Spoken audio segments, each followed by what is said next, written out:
전하, 옥체를 보존하시옵소서. 이제 그만하시옵소서. 이 말이 어디서 나왔는지 아십니까?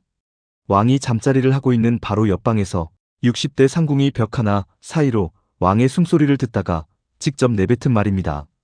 조선의 왕은 잠자리에서 단 한 번도 혼자였던 적이 없었습니다. 매일 밤 최소 9명의 여자가 왕의 숨소리를 실시간으로 듣고 있었고, 숨이 조금이라도 거칠어지면 옆방에서 제지가 들어왔습니다. 심지어 왕이 오늘 밤 누구와 잘지도 본인이 정하는 게 아니었어요. 60대 할머니 상궁이 운세를 봐서 날짜와 상대를 결정했습니다. 설마 이게 진짜야? 하신 분 계실 겁니다. 진짜입니다. 조선왕조 500년 동안 왕의 침실은 단 한 번도 사적인 공간이었던 적이 없었습니다. 왕이 눕는 방 하나를 중심으로 사방에 8개의 작은 방이 바짝 붙어 있었고, 그 방마다 숙직 상궁이 한 명씩 자리를 잡고 밤새 깨어 있었죠. 왕 쪽 문만 닫혀 있었을 뿐 상궁들끼리의 문은 전부 열려 있었습니다. 서로를 감시하게 만든 구조입니다. 침실 안에는 가구 하나 놓을 수 없었습니다. 이부자리, 물수건, 요강, 촛대 5개가 전부였어요. 칼이 될 만한 것은 물론이고 왕의 피부에 상처를 낼 수 있는 물건은 아무것도 허용되지 않았습니다. 그날 밤 왕 옆에 누울 여인조차 손톱과 발톱을 전부 깎아낸 뒤에야 이불 속으로 들어갈 수 있었죠. 여러분이 지금 계신 방에 갑자기 8명이 더 들어온다고 상상해 보십시오. 그 사람들이 벽 하나 사이로 여러분의 숨소리를 듣고 있고, 좀 거칠어지다 싶으면 그만하시라고 소리칩니다. 이게 조선 최고 권력자의 밤이었습니다. 사극에서 익숙하게 봐왔던 장면 있지 않습니까? 왕이 마음에 드는 궁녀의 처소를 불쑥 찾아가고, 촛불 아래 두 사람만의 시간이 흐르고, 밖에서 내시와 상궁이 흐뭇한 미소를 짓는 그 장면 말입니다. 현실에선 단 한 번도 그런 적 없었을 가능성이 높습니다. 왕의 잠자리는 로맨스가 아니었습니다. 왕자를 만들어내기 위해 국가가 설계하고 관리하고 감시한 공식 행사에 가까웠어요. 그러면 여기서 한 가지만 묻겠습니다. 조선의 왕은 정말로 자기가 원하는 여인을 골라 밤을 보낼 수 있었을까요? 아니면 왕조차도 누군가가 정해준 순서대로 움직여야 했던 걸까요? 이 질문의 답을 찾으려면 먼저 왕의 침실 안으로 직접 들어가 봐야 합니다. 본격적으로 들어가기 전에 구독과 좋아요 한 번씩만 눌러주세요. 그리고 여러분이 조선왕이라면 매일 밤 9명한테 감시당하면서 살 수 있을 것 같으면 1번, 절대 못 살겠다 싶으면 2번, 댓글로 남겨주세요. 경복궁 광화문을 지나면 가장 먼저 보이는 건물이 근정전입니다. 왕의 즉위식이 열리고 외국 사신을 맞이하던 조선의 심장부죠. 그 뒤로 왕의 공식 집무실인 사정전을 지나면 드디어 왕의 사적인 영역이 시작됩니다. 강령전, 왕의 침전입니다. 여기서 한 가지 짚고 넘어가야 할 게 있습니다. 강령전이라는 이름의 뜻이 뭔지 아십니까? 강령, 편안하고 건강하다는 뜻이에요. 그런데 이 건물 안에서 벌어진 일들을 알고 나면 이 이름이 좀 다르게 들리실 겁니다. 강령전 내부는 가운데 대청마루를 두고 동쪽 온돌방과 서쪽 온돌방으로 나뉘어 있었습니다. 왕이 실제로 잠을 잔 곳은 이 온돌방 중 하나인데 방의 구조가 독특합니다. 우물정자 모양이에요. 가운데에 왕이 눕는 방이 하나 있고, 그 방을 둘러싸고 8개의 작은 방이 빙 둘러붙어 있는 형태입니다. 한 변에 방 3개, 다른 변에도 방 3개, 이런 식으로 정사각형을 이루고 있었죠. 여기서 중요한 건 왕이 눕는 가운데 방의 크기입니다. 두 사람이 나란히 누우면 그럭저럭 편한 정도, 그 이상은 아니었습니다. 지금 여러분이 쓰고 계신 침대 하나 놓으면 거의 꽉 차는 크기라고 생각하시면 됩니다. 조선 최고 권력자의 침실이 이 정도였어요.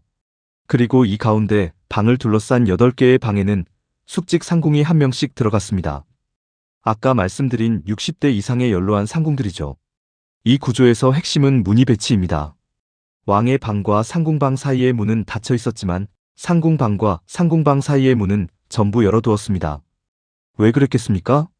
상궁들이 서로의 행동을 볼 수 있게 만든 겁니다. 혹시라도 한 명의 상궁이 왕에게 위해를 가하거나 반대로 왕과 내통하거나 어떤 비정상적인 일이 벌어지면 나머지 상궁들이 즉시 알 수 있도록 설계한 상호감시 시스템이었던 거죠. 이걸 지금 현대 건축으로 치면 뭐냐 하면 CCTV 8대가 사방에서 돌아가고 있는 방에서 자는 거랑 다를 바가 없습니다. 다만 카메라 대신 사람이 있었을 뿐이에요. 자, 그러면 왕비의 침전은 어땠을까요? 강령전 바로 뒤편에 교태전이 있습니다. 왕비의 공간이에요. 교태라는 이름 자체가 의미심장합니다. 주역의 64괴 중에서 음과 양의 조화가 가장 잘 이루어지는 괴인 태괴에서 따온 이름인데, 풀어서 말하면 하늘과 땅의 기운이 만나 새 생명이 태어난다는 뜻입니다. 침전 이름에 이미 아이를 낳으라는 메시지가 박혀있는 셈이죠. 교태전도 강령전과 마찬가지로 가운데 대청마루에 좌우 온돌방이 있었고 같은 우물정자 구조였습니다. 왕과 왕비가 합궁하는 날에는 보통 이 교태전 동쪽 온돌방이 사용됐어요. 그런데 여기서 한 가지 소름 돋는 디테일이 있습니다. 강령전과 교태전 사이에는 출입문이 하나 있었는데 이 문의 걸쇠가 어느 쪽에 달려 있었는지 아십니까? 교태전 쪽입니다. 왕비 쪽에 달려 있었어요. 이게 무슨 뜻이냐면 적어도 건축 설계상으로는 왕비가 왕의 출입을 허락하거나 거부할 수 있는 장치가 존재했다는 겁니다. 조선 궁궐에서 왕비에게 주어진 거의 유일한 물리적 거부권이 이 걸쇠 하나였을지도 모릅니다. 지금 경복궁에 가시면 복원된 강령전과 교태전을 직접 보실 수 있습니다. 다만 1920년 일본에 의해 헐린 뒤 1994년에 새 목재로 복원한 것이라 원래의 건물은 아니에요. 원래 교태전의 부재는 창덕궁으로 옮겨져서 대조전이 됐습니다. 왕비의 침전이 뜯겨나가 다른 궁의 재료가 된 거죠. 구조는 파악이 됐습니다. 그런데 이 구조 안에서 실제로 무슨 일이 벌어졌는지가 더 중요하지 않겠습니까? 그날 밤이 되기까지 어떤 과정을 거쳐야 했는지를 지금부터 하나씩 풀어보겠습니다. 왕의 밤은 왕이 시작하는 게 아닙니다. 제조상궁이 시작합니다. 제조상궁이 누구냐면 각 처소에 소속된 수백 명의 궁녀를 총괄하는 최고 책임자입니다. 국사편찬위원회의 기록에 따르면 제조상궁의 권세는 재상들도 함부로 대하지 못할 정도였다고 합니다. 이 제조상궁이 가장 먼저 하는 일이 뭐냐면 관상감과 함께 일진을 봅니다. 일진이란 그날의 운세를 따지는 건데 여기서 결정하는 게 두 가지예요. 언제 할 것인가, 누구와 할 것인가. 이 두 가지를 왕이 아니라 제조상궁이 정했습니다. 물론 왕이 특정 여인을 원하면 내시를 통해 의사를 전달할 수는 있었겠죠. 하지만 공식적인 절차상으로는 그날의 일진에서 왕의 운세와 가장 잘 맞는 여인이 누구인지를 제조상궁이 판단하는 게 원칙이었습니다. 여기서 잠깐 생각해 보십시오. 일진이라는 건 결국 사람이 해석하는 겁니다. 같은 날의 운세를 놓고 이쪽이 좋다, 저쪽이 낫다, 이건 해석하기 나름이란 뜻이에요. 그 말은 곧 제조상궁의 주관적 판단이 개입될 여지가 상당히 컸다는 겁니다. 권세 있는 집안에서 자기 딸의 운세를 좋게 봐달라고 제조상궁에게 영향력을 행사했을 가능성 완전히 배제할 수는 없는 거죠. 어쨌든 날짜가 정해졌다고 바로 합궁이 이루어지는 건 아닙니다. 피해야 하는 날이 산더미처럼 쌓여 있었거든요. 하나씩 가보겠습니다. 초하루는 안 됩니다. 달이 보이지 않는 날이니까요. 금음도 안 됩니다. 역시 달이 없는 날입니다. 보름도 안 됩니다. 달의 기세가 꺾이기 시작하는 날이라는 이유였어요. 60간지를 따져서 호랑이 인자가 들어가는 날도 금기였습니다. 뱀 사자가 들어가는 날도 안 됐어요. 비가 오는 날 안 됩니다. 천둥 번개가 치는 날 더더욱 안 됩니다. 일식이나 월식이 있는 날도 안 됩니다. 나라에서 제사를 지내는 날, 왕비가 아프거나 아프고 난 직후에도 안 됩니다. 이걸 지금 달력에 대입해보면 어떻게 되느냐? 한 달 30일 중에서 초하루, 보름, 금음 빼고, 간지 금기일 빼고, 제사일 빼고, 날씨 변수까지 빼면 실제로 합궁이 가능한 날은 한 달에 손가락으로 꼽을 정도밖에 남지 않습니다. 조선의 왕이 마음대로 여인을 택했다는 이미지, 여기서부터 이미 깨지기 시작하는 거죠. 자, 이 수많은 관문을 통과해서 드디어 합궁 날짜가 확정됐다고 칩시다. 그 다음 절차로 넘어갑니다. 제조상궁의 지휘 아래 어린 궁녀들인 생각씨가 이부자리를 준비합니다. 깔 것, 덮을 것, 벨 것이 각각 2벌씩 준비됐어요.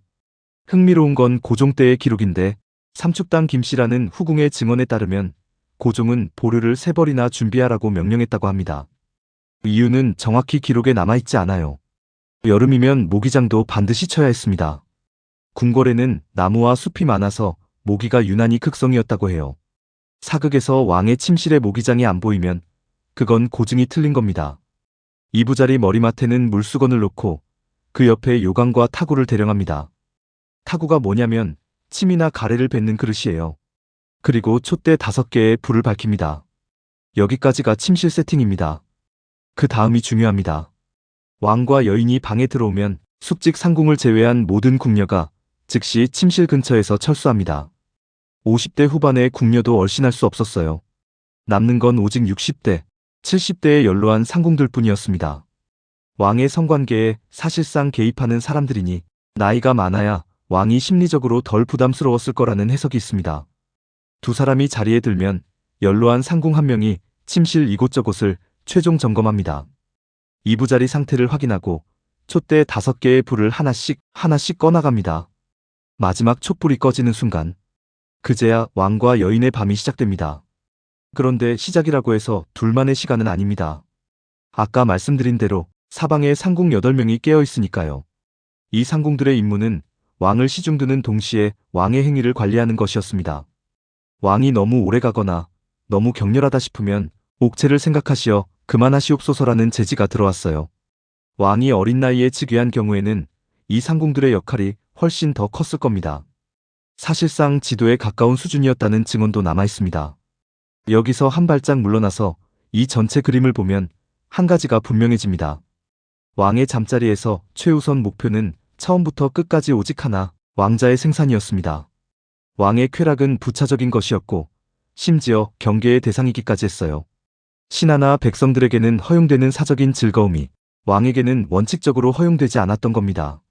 낮에도 밤에도 왕은 공인이어야 했고 성인군자를 지향해야 했으니까요. 절대 권력자의 밤이 이 정도로 통제되어 있었다면 왕비의 밤은 과연 어땠을까요? 솔직히 이게 더 충격적입니다. 왕비에게는 합궁 중 지켜야 할 규칙이 있었습니다. 규칙이라고 하기엔 좀 가혹한 수준이에요. 하나, 합궁 중에는 반드시 불을 꺼야 합니다. 왕비가 임금의 몸을 눈으로 보는 것 자체가 금지였어요. 둘, 왕비는 반드시 임금의 왼쪽에 누워야 합니다. 오른쪽은 안 됩니다. 셋, 눈을 뜨고 임금을 바라보면 안 됩니다. 어둠 속에서도 눈을 감고 있어야 했어요. 넷, 소리를 내면 안 됩니다. 어떤 소리도요. 다섯, 임금의 몸에 손을 대서는 안 됩니다. 여섯, 스스로 몸을 흔들거나 떨어서도 안 됩니다. 일곱, 임금의 몸 위로 올라가는 것은 절대 불가입니다. 이게 전부가 아닙니다. 합궁이 끝난 뒤에도 왕비는 왕이 잠에서 깨기 전에 먼저 자리에서 일어나 정돈하고 있어야 했습니다. 지금 이 목록을 쭉 읽으시면서 어떤 느낌이 드셨습니까? 저는 이걸 나열하면서 한 가지 생각이 들었습니다. 이 규칙들을 전부 지키면 왕비는 사실상 합궁 내내 아무것도 하지 않는 상태가 됩니다.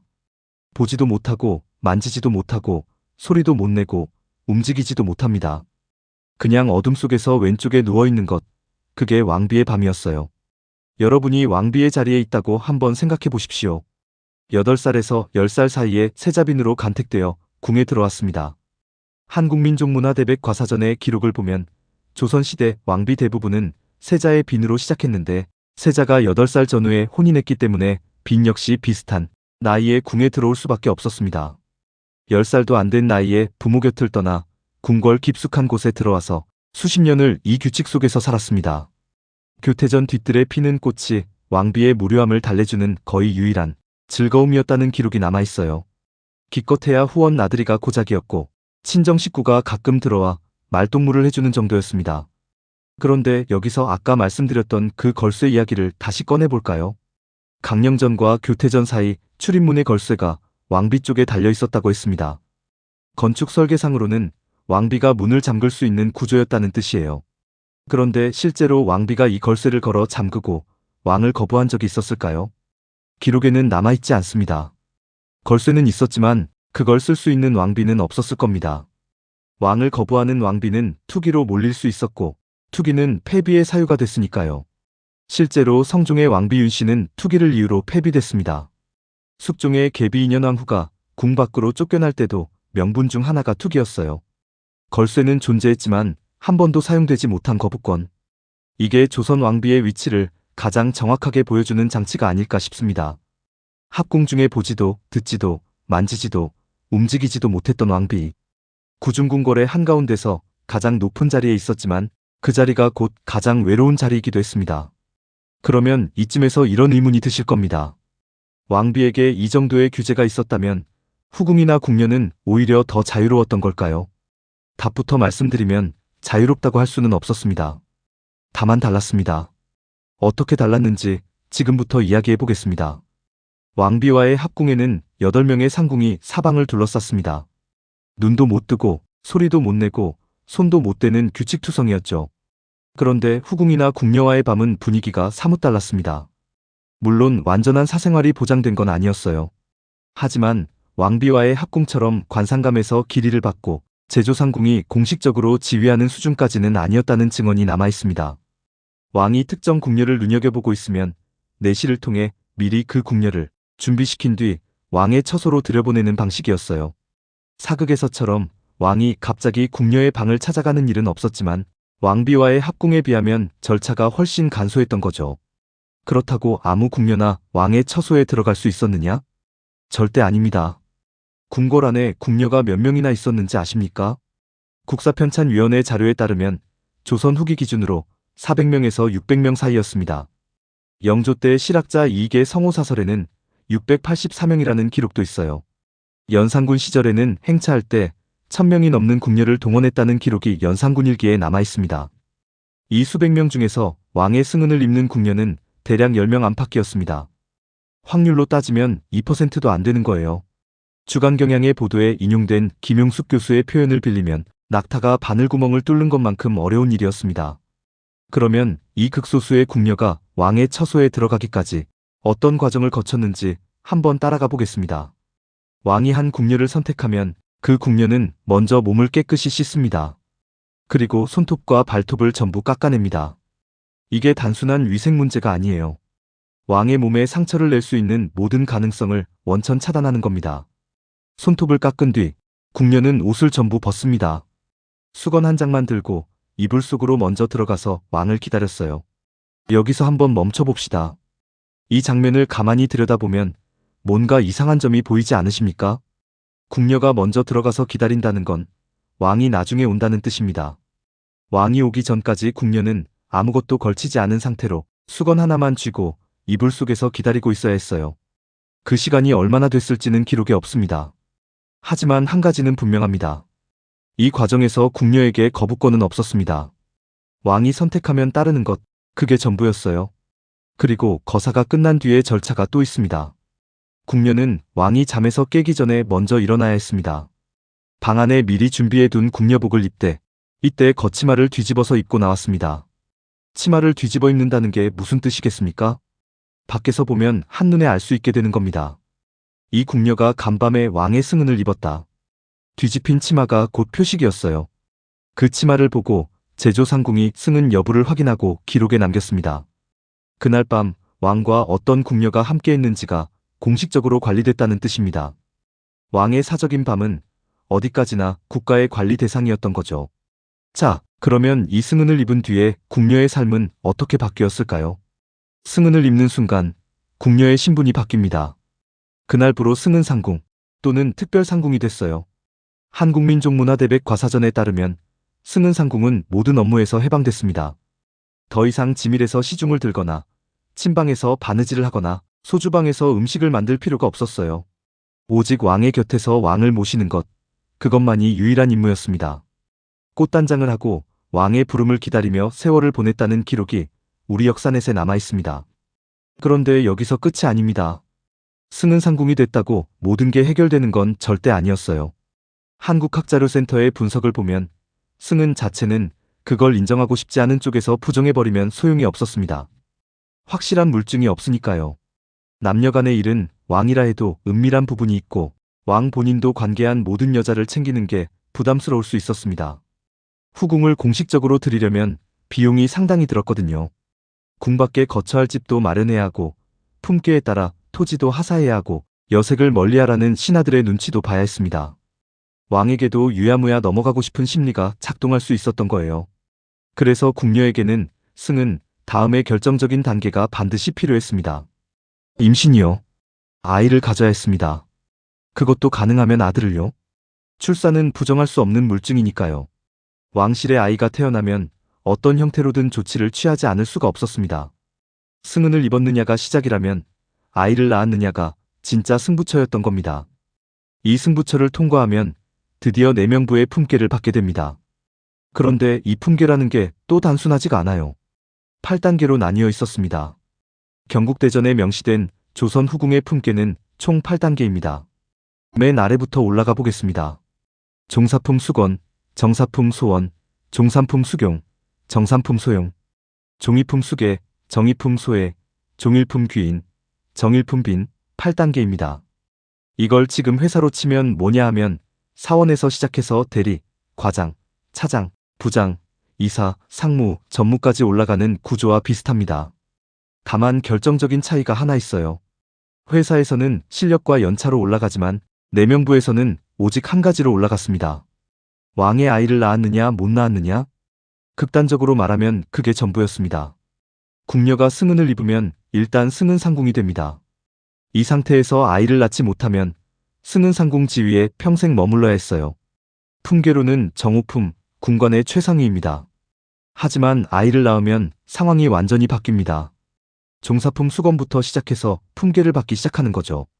여기서부터는 내관, 즉 왕의 공식 후궁입니다. 궁관과 내관 사이에는 넘을 수 없는 벽이 있었어요. 정오품 상궁까지는 아무리 오래 일해도 궁관이고 종사품 수건부터는 왕의 여인으로서 내관에 편입되는 겁니다.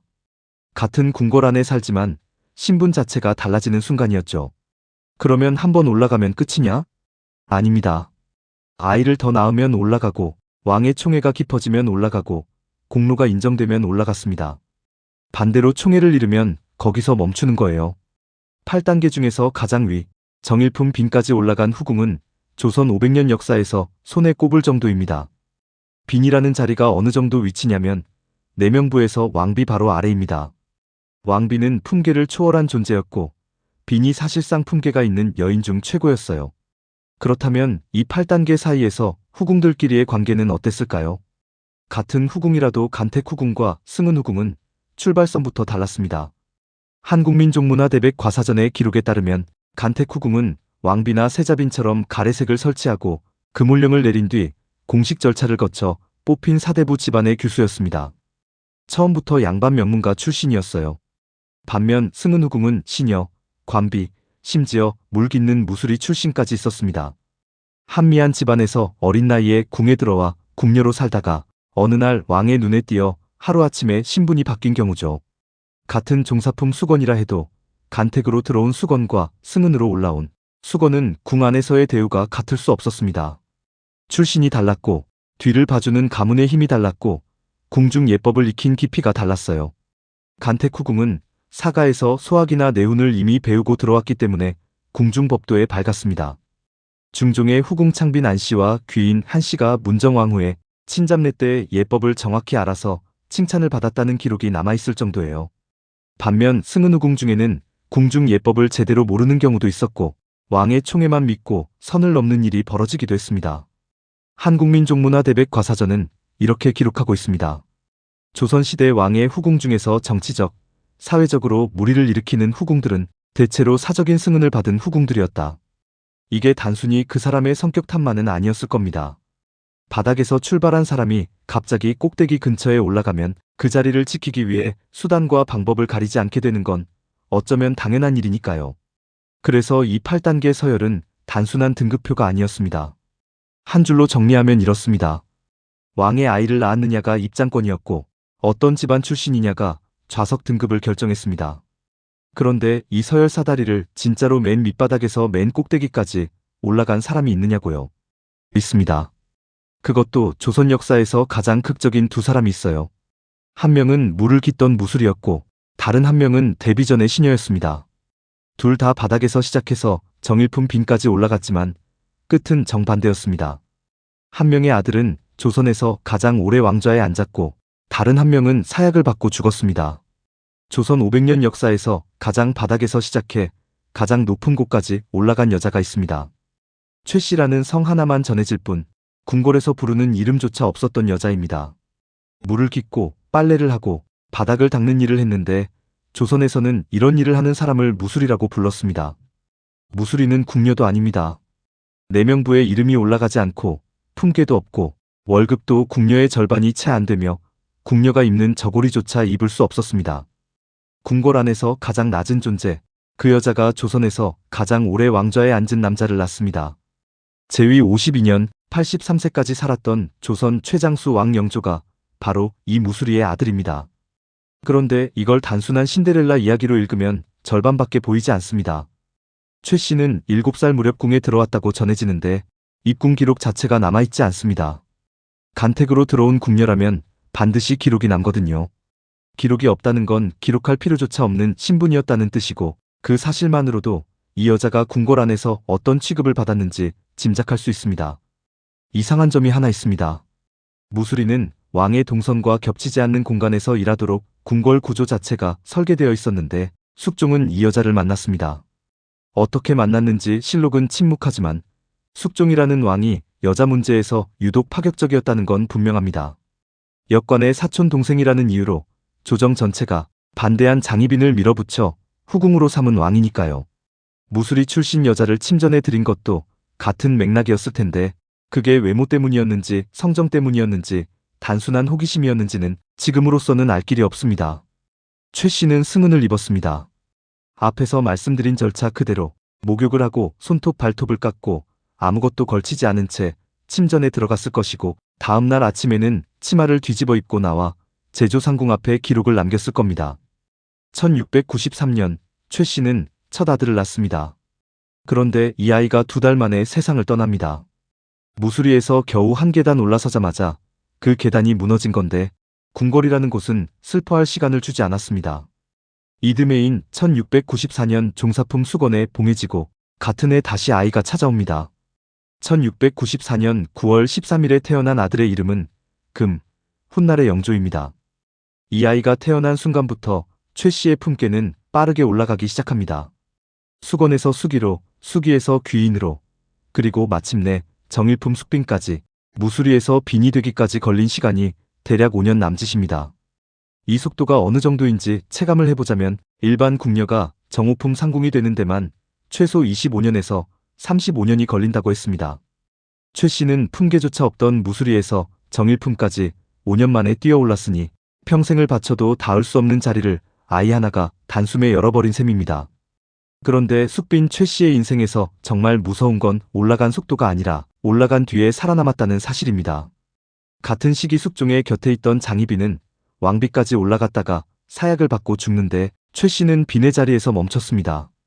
더 올라가려 하지 않았고 어쩌면 더 올라가면 어떻게 되는지를 누구보다 가까이서 지켜봤기 때문인지도 모릅니다. 조선의 궁궐에서 욕심은 목숨값으로 치러야 하는 것이었으니까요.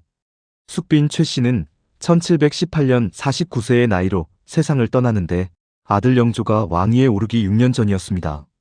자기가 낳은 아이가 왕이 되는 걸 끝내보지 못하고 눈을 감은 겁니다.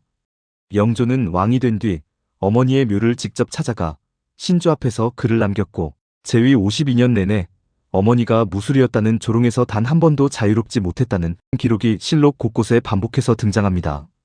왕이 되고 52년을 다스려도 지워지지 않는 것이 있었던 겁니다. 승은 제도가 한 여자의 신분을 바꿨고 그 여자의 아들은 조선을 바꿨습니다. 그런데 무수리 시절의 새벽과 빈이 된 뒤의 새벽이 과연 얼마나 달랐을까요? 숙빈 최 씨가 멈출 줄 알았던 여자라면 장희빈은 멈추지 않았던 여자입니다. 둘은 같은 왕의 여자였고 같은 궁궐에서 숨을 쉬었고 같은 승은 제도를 통해 올라갔습니다. 그런데 한 명은 49세까지 살았고 한 명은 사약을 받았습니다. 도대체 어디서 갈린 걸까요? 장희빈의 본명은 장옥정, 아버지 장영은 역관 집안 출신으로 중인 계급에 속했습니다. 양반은 아니지만 천민도 아닌 애매한 위치였는데 기록조차 남아있지 않은 무수리 최 씨와는 출발선 자체가 달랐습니다. 장옥정은 궁녀로 입궁해 지밀 라인으로 배치되었는데 앞에서 말씀드렸듯이 지밀은 왕과 왕비의 침전을 직접 모시는 궁녀 중 가장 핵심 부서입니다. 왕의 눈에 띄기 가장 쉬운 자리에 처음부터 앉아 있었던 셈이죠. 숙종이 장옥정에게 빠진 건 빠릅니다. 그런데 당시 조정을 장악하고 있던 서인 세력이 역관의 사촌 동생을 왕의 여자로 둘 수 없다며 들고 일어났고 장옥정은 결국 궁 밖으로 쫓겨납니다. 궁 밖으로 한번 나간 궁녀가 다시 돌아오는 건 거의 불가능한 일인데 장옥정은 돌아옵니다. 1686년 숙종이 직접 불러들인 겁니다. 이듬해 1688년에 아들을 낳으니 훗날의 경종입니다. 아들이 태어나자 수건, 소외, 귀인을 거쳐 빈까지 오르는데 여기까지는 숙빈 최 씨와 경로가 크게 다르지 않습니다. 갈림길은 그 다음에 나타납니다. 1689년 숙종은 장희빈의 아들을 원자로 책봉하려 합니다. 인현왕 후 민씨가 버젓이 중전 자리에 앉아있는 상황에서 후궁의 아들을 원자로 세우겠다는 건 사실상 왕비를 내치겠다는 선언이었습니다. 조정이 뒤집어지고 서인이 쫓겨나고 남인이 들어오는 기사황국이 벌어지면서 인현왕 후는 폐위됩니다. 그리고 장희빈이 왕비 자리에 오릅니다. 후궁에서 왕비로. 조선 500년 역사에서 이런 일은 거의 없었습니다. 여기서 한 가지만 짚자면 이건 승은 제도의 사다리를 끝까지 올라간 것과는 차원이 다른 이야기입니다. 내명부 정일품 빈이 후궁의 천장이고 왕비는 내명부 바깥의 존재거든요. 후궁과 왕비 사이에는 제도적으로 건널 수 없는 벽이 있었는데 장희빈은 그 벽 자체를 부숴버린 겁니다. 문제는 부순 벽이 반드시 되돌아온다는 겁니다. 1694년 갑술왕국으로 남인이 쫓겨나고 서인이 복귀하면서 인현왕 후가 복이 됩니다.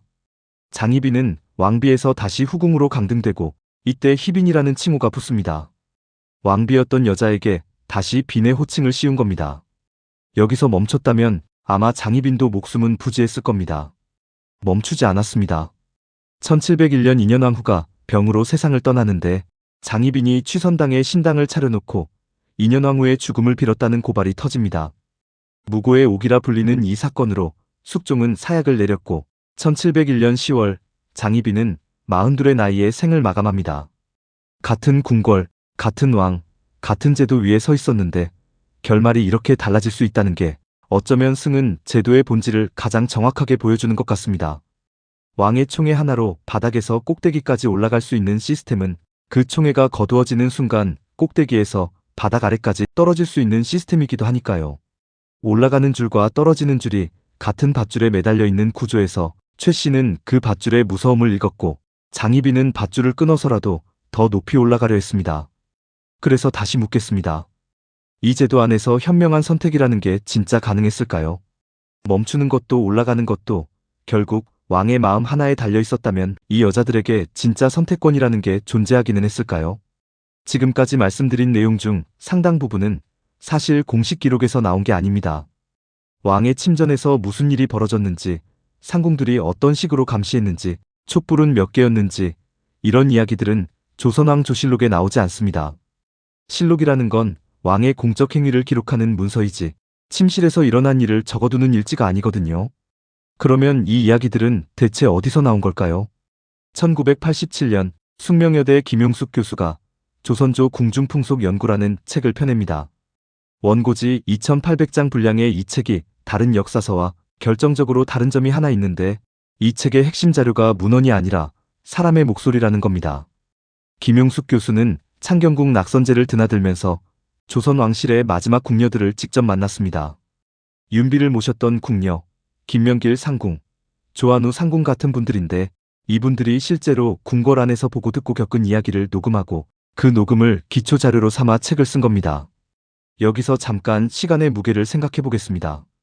이 책이 나온 게 1987년이고 김용숙 교수가 궁녀들을 만나기 시작한 건 그보다 30년 전인 1950년대 후반부터입니다. 조선이 망한 게 1910년이니까 교수가 만난 궁녀들은 실제로 조선 말기와 대한제국 시기에 궁궐에서 살았던 사람들입니다. 그 여자들이 늙어서 기억을 더듬으며 들려준 이야기가 이 책에 담겨 있는 거죠. 책이 조금만 더 늦게 나왔다면 이 증언들은 영영 사라졌을 겁니다. 실제로 책이 출간될 즈음에는 증언을 해준 궁녀 대부분이 이미 세상을 떠난 뒤였습니다. 이 책에서 특히 눈에 띄는 증언이 왕의 침전에 관한 부분입니다. 앞에서 말씀드린 5개의 촛불, 물수건, 요강, 타구, 이부자리 2벌을 준비하는 절차, 60대에서 70대 상궁만 숙직에 들어갈 수 있었다는 규칙, 50대 후반 궁녀도 침전 근처에 얼씬할 수 없었다는 이야기가 전부 이 증언에서 나왔습니다. 심지어 고종의 후궁이었던 삼축당 김씨라는 분은 1890년에 태어나 1972년까지 살았는데 이분이 직접 고종은 보류를 3벌이나 깔라고 하셨다고 증언한 내용도 실려 있습니다. 세수관 궁녀 출신으로 고종에게 승은을 입어 사실상 후궁 대우를 받았던 여인이 80대 노인이 되어 자기가 겪은 일을 들려준 겁니다. 이 대목에서 한번 생각해 보시면 좋겠습니다. 조선의 궁궐은 비밀의 공간이었습니다. 궁녀들은 본 것 본대로 두고 들은 것 들은 대로 두라는 원칙 아래에서 평생을 살았습니다. 입 밖으로 꺼내면 목이 달아날 수 있는 이야기들을 가슴에 묻고 수십 년을 버틴 사람들이 왕조가 무너지고 세월이 흘러 더 이상 지킬 왕실이 없어진 뒤에야 비로소 입을 연 겁니다. 그래서 이 책은 단순한 학술서가 아닙니다. 조선 궁궐의 마지막 목격자들이 남긴 유언장에 가깝습니다. 물론 이 증언들에는 한계도 있습니다. 기억이라는 건 시간이 지나면 왜곡될 수 있고 구한말과 대한제국 시기의 궁중 풍속이 조선 전기와 동일했다고 단정할 수도 없습니다. 김용숙 교수 본인도 이 점을 인정하면서 문헌 기록과 대조가 가능한 부분은 최대한 교차 검증을 했다고 밝히고 있습니다. 실록에는 왕이 누구와 잤는지 직접적으로 기록하지 않았지만 후궁이 아이를 낳은 날짜나 품계가 올라간 시점 같은 간접적인 기록은 남아있으니까요. 그런 기록들과 궁녀들의 증언을 맞춰보면 서로 모순되지 않는 부분이 상당히 많았다는 겁니다. 결국 우리가 조선 왕의 잠자리에 대해 알 수 있는 건 공식 기록이 침묵한 자리를 마지막 궁녀들의 기억이 채워줬기 때문입니다. 실록이라는 거대한 기록 체계가 500년 동안 단 한 줄도 적지 않은 이야기를 궁궐 구석에서 물을 깃고 빨래를 하고 왕의 숨소리를 들었던 여자들이 기억하고 있었다는 사실이 어쩌면 이 영상에서 가장 기억해 두실 만한 대목일지도 모르겠습니다. 지금까지 승은, 제도와 서열, 숙빈, 최씨와 장희빈의 이야기를 풀어왔는데 이쯤에서 시선을 한번 돌려보겠습니다. 승은을 입지 못한 궁녀, 그러니까 압도적 다수였던 나머지 궁녀들의 인생은 어떤 모양이었을까요? 한 궁녀의 일생을 처음부터 끝까지 따라가 보겠습니다. 입궁은 빠르면 4살, 늦으면 13살 무렵에 이루어집니다. 가장 어린 사례가 4살이라는 건 부모의 얼굴을 제대로 기억하기도 전에 궁궐 담장 안으로 들어왔다는 뜻입니다. 민족문화대백 과사전에 따르면 간택으로 뽑힌 아이들은 입궁하는 날 부모와 생이별을 했고 일부 기록에는 딸이 궁녀로 뽑히면 집안에서 장례를 치르듯 곡을 했다는 이야기까지 전해집니다. 살아있는 딸을 보내면서 죽은 사람 보내듯 울었다는 건 다시 돌아오리라는 기대가 처음부터 없었다는 뜻이겠죠. 입궁한 아이는 견습 라인이 됩니다. 담당 상궁 한 명이 붙어서 궁중 예절, 언어, 훈민정음, 소학, 연려전, 내운 같은 기본 서적을 가르치고 같은 방에서 먹고 자며 심부름과 말벗을 시킵니다. 이 시기에 아이들을 생각시라고 불렀는데 머리를 양갈래로 따아내려서 생머리라 부른 데서 나온 이름입니다. 이동이 엄격하게 제한되어 정해진 구역 밖으로 나가면 무거운 벌을 받았고 옷은 검은색과 흰색 계열만 허용되었습니다. 화려한 색은 상궁 이상만 입을 수 있었으니까요. 11살에서 12살이 되면 실질적인 근무가 시작됩니다. 교대 근무를 번살이라고 불렀는데 독립된 거처가 없어서 나이 많은 궁녀와 한 방을 써야 했습니다. 이때부터 소속 부서가 정해지는데 지밀, 침방, 수방, 세수관, 생과방, 소주방, 세답방 등 7개 부서 중 하나에 배치됩니다. 어느 부서에 배치되느냐가 궁녀 인생의 방향을 사실상 결정했습니다. 지밀에 배치되면 왕과 왕비를 가장 가까이서 모시게 되니 승은의 가능성이 열리지만 세답방에 배치되면 평생 빨래만 하게 됩니다. 본인이 선택할 수 있는 게 아니었습니다. 그렇게 15년 정도가 지나면 그러니까 대략 20살 전후가 되어야 비로소 정식 라인이 됩니다. 4살에 들어왔다면 16년을 견습으로 보낸 셈이고 13살에 들어왔다면 그래도 78년을 수습기간으로 버틴 겁니다. 정식 라인이 되었다고 해서 품계가 생기는 건 아닙니다. 품계가 붙는 직위는 정호품 상궁부터인데 라인에서 상궁이 되려면 또다시 최소 15년에서 20년이 걸립니다. 합산하면 입궁에서 상궁까지 25년에서 35년이 필요한 셈입니다.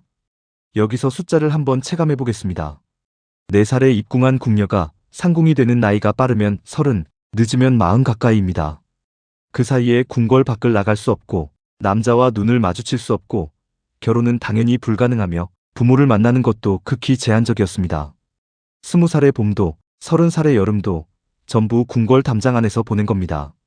그리고 상궁이 된 뒤에도 인생은 크게 달라지지 않습니다. 상궁은 정호품으로 외부의 관리 체계로 치면 현감 정도의 품계인데 권한이 그에 비례하는 건 아닙니다. 제조상궁처럼 궁궐 전체를 관장하는 자리에 오르는 경우는 극소수였고 대부분의 상궁은 자기 부서 안에서 후배 나인들을 가르치고 관리하는 일을 하면서 나이 들어갔습니다. 그러면 궁녀의 인생은 어떻게 끝이 났을까요? 크게 세 가지 경우가 있었습니다. 첫 번째는 궁궐 안에서 늙어 죽는 경우로 이게 가장 흔한 결말이었습니다. 두 번째는 왕이 바뀌거나 정치적 변동이 생겼을 때 출궁, 그러니까 궁 밖으로 쫓겨나는 경우인데 수십 년을 궁궐 안에서만 살다가 갑자기 바깥으로 나오면 갈 곳이 없었습니다. 친정은 이미 남이 되어 있고 사회에서 할 수 있는 일도 없으니까요. 세 번째는 병이 깊어지면 궁 밖으로 내보내는 경우인데 이건 배려가 아니라 궁궐 안에서 죽는 것을 꺼렸기 때문입니다. 이 세 가지 결말 중 어디에도 가족의 품으로 돌아간다는 선택지는 없습니다. 우리 역사넷의 기록에 따르면 조선 후기 궁녀의 수는 대략 400명에서 600명 사이를 유지했고 연산군 시절에는 1000명을 넘긴 적도 있습니다. 이 숫자 하나하나가 전부 4살이나 5살에 부모 곁을 떠나 평생을 궁궐 안에서 보낸 사람들입니다. 그 중에서 승은을 입어 인생이 바뀐 사람은 채 10명이 되지 않았고 그 10명 중에서도 숙빈 최 씨처럼 살아남은 경우는 손가락으로 꼽을 수 있을 만큼 드물었습니다. 앞에서 승은 제도가 한 여자의 운명을 바꿨다고 했는데 뒤집어 보면 승은 제도는 수백 명의 여자에게는 아무 의미 없는 제도이기도 했습니다. 대다수의 궁녀에게 승은이란 평생 한 번도 자기 차례가 오지 않는 복권 같은 것이었고 그 복권이 당첨되지 않는 한 4살부터 죽는 날까지의 궤적은 입궁하는 순간에 이미 정해져 있었던 셈입니다. 은평구 어딘가에 이름 없는 궁녀의 무덤이 남아있다고 합니다. 보모상궁으로 일했던 김씨라는 분의 묘인데 비석에는 직함만 적혀 있을 뿐 개인의 이름은 없습니다. 평생을 궁궐에 바쳤는데 무덤에 남은 건 직함 하나뿐이라는 사실이 궁녀라는 존재가 조선이라는 국가에서 어떤 위치였는지를 말해주고 있는 것 같습니다. 처음에 한 가지 질문을 던졌습니다. 조선의 왕은 정말 자기가 원하는 여자를 고를 수 있었을까? 아니면 누군가가 정해준 순서대로 따라야 했을까? 영상 전체를 따라오신 분이라면 이미 답을 느끼셨을 겁니다. 왕은 고를 수 없었습니다. 제조상궁이 일진을 보고 날짜를 정했고 관상감이 궁합을 따졌고 60대 이상의 숙직 상궁 8명이 벽 하나 사이에서 숨소리를 들었습니다. 왕이 누구와 잠자리를 하느냐는 왕 개인의 문제가 아니라 왕조의 존속이 걸린 국가 사업이었고 그 사업의 목표는 단 하나, 건강한 왕자를 생산하는 것이었습니다. 왕의 쾌락은 부차적인 것이었고 왕의 감정은 고려 대상조차 아니었습니다. 그런데 여기서 한 발짝만 더 들어가 보겠습니다. 왕이 고를 수 없었다면 여자들은 거부할 수 있었을까요? 왕비는 어둠 속에서 눈을 감고 움직이지 말아야 했고 궁녀는 손톱 발톱을 깎고 아무것도 걸치지 않은 채 침전에 들어가야 했습니다. 거부권이라는 건 제도 어디에도 적혀 있지 않았습니다. 교태전 문에 달린 자물쇠가 왕비 쪽에 있었다는 사실이 유일한 물리적 거부장치였는데 앞에서 말씀드렸듯이 실제로 그 자물쇠를 잠근 왕비는 기록에 없습니다. 잠갔다가는 패비가 될 수 있었으니까요. 결국 이 제도 안에서는 왕도 선택권이 없었고 여자도 선택권이 없었습니다. 왕은 국가가 정해준 여자와 잤고 여자는 국가가 정해준 남자를 받아들였습니다. 침전의 문이 닫히는 순간 그 안에 있는 두 사람은 남녀가 아니라 왕조를 이어가기 위한 부품에 가까웠던 셈입니다. 숙빈 최 씨는 그 부품의 자리에서 시작해 정일품 빈까지 올라갔지만 아들이 왕이 되는 걸 보지 못하고 49세에 눈을 감았습니다. 장희빈은 부품의 자리를 넘어서 왕비까지 올라갔지만 그 대가로 사약을 받았습니다. 그리고 나머지 수백 명의 궁녀들은 부품으로 태어나 부품으로 살다가 부품으로 죽었는데 무덤에는 이름 대신 직함만 남았습니다. 여기서 하나만 더 말씀드리겠습니다. 김용숙 교수가 만났던 마지막 궁녀들, 그 할머니들이 수십 년 동안 가슴에 묻고 있다가 왕조가 사라진 뒤에야 비로소 입을 열었다고 했습니다. 그 증언이 없었다면 우리는 왕의 침전에 촛불이 5개였다는 것도 숙직 상궁이 전하 이제 그만하시옵소서라고 말할 수 있었다는 것도 승은을 입은 궁녀가 다음날 아침 치마를 뒤집어 입고 나왔다는 것도 영영 몰랐을 겁니다. 500년 왕조의 가장 은밀한 공간에서 벌어진 일들이 실록 수천 권이 아니라 늙은 궁녀 몇 명의 기억 속에 보존되어 있었다는 사실이 어쩌면 오늘 이 영상에서 가져가실 가장 묵직한 이야기일지도 모르겠습니다. 조선의 궁궐은 이미 사라졌고 그 안에서 숨쉬었던 사람들도 전부 떠났습니다. 남은 건 경복궁 강령전의 빈 방과 교태전의 닫힌 문, 그리고 은평구 어딘가에 이름 없이 서 있는 비석 하나뿐입니다. 만약 여러분이 경복궁에 가실 일이 있다면 강령전 앞에서 한 번만 멈춰 서 보시길 바랍니다. 관광객들은 대부분 근정전에서 사진을 찍고 돌아가는데 강령전까지 걸어가는 사람은 많지 않거든요. 그 건물 안에 우물정자 모양으로 배치된 9개의 방이 있고 가운데 방은 어른 2명이 겨우 누울 수 있는 크기입니다. 그 작은 방에서 500년 동안 왕조의 운명이 결정되었고 그 방을 둘러싼 8개의 방에서 늙은 상궁들이 밤새 귀를 기울이고 있었습니다. 그 방의 크기를 직접 눈으로 확인하는 순간 오늘 이 영상에서 들으신 이야기가 조금 다르게 느껴지실 겁니다. 만약 여러분이 조선의 궁녀로 태어났다면 승은을 원하셨을까요? 4살에 궁에 들어가 30년을 버텨서 상궁이 되는 길을 택하셨을까요? 아니면 단 하룻밤의 승은으로 인생 전체가 뒤집힐 수 있는 도박에 올라타셨을까요? 댓글로 남겨주세요. 그리고 오늘 영상이 흥미로우셨다면 좋아요 한번 눌러주시고 아직 구독 안 하신 분들은 구독도 부탁드리겠습니다.